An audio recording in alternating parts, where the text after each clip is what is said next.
আজ থেকে বেশ কিছু মাস আগে আমি একটা কেকের অর্ডার পেয়েছিলাম। তো আমি যেখান থেকে মানে সিউড়িতে সমস্ত প্রিন্টিংয়ের কাজকর্ম করাতাম, তারা আমাকে এমনিই জিজ্ঞাসা করেছিল যে, "কী জন্য প্রিন্ট করাচ্ছি?" এরকম ব্যাপার। তো আমি বলেছিলাম যে, "আমি ছোট্ট একটা কেকের বিজনেস শুরু করেছি। তো তাই কিছু, কিছু জিনিস আমি প্রিন্ট করিয়েছিলাম। যেমন আমার এই লোগোটা, এই সব কিছু আরকি।" তো তারা তখন বলেছিল, "বেশ, তুমি একটা কেক দিয়ে যেও, আমরা টেস্ট করব এমনি।" তো ভাবলাম এমনি, এমনিই নেবে, কোনো বার্থডেও নয়, কিছুই নয়, তো কী ডিজাইন বানানো যায়। সবে নতুন একটা বাস্কেট নজেল কিনেছিলাম, ভাবলাম সেটা দিয়ে একটু কাজ করা যাক।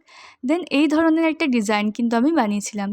কিন্তু তখন ফুলের জায়গায় এই রোজগুলো না রেখে রোজ নজেল দিয়েই এক ধরনের ফুল বানিয়েছিলাম। ছবি আমার পেজে এবং ইউটিউব চ্যানেলে ভিডিও সবটাই আছে।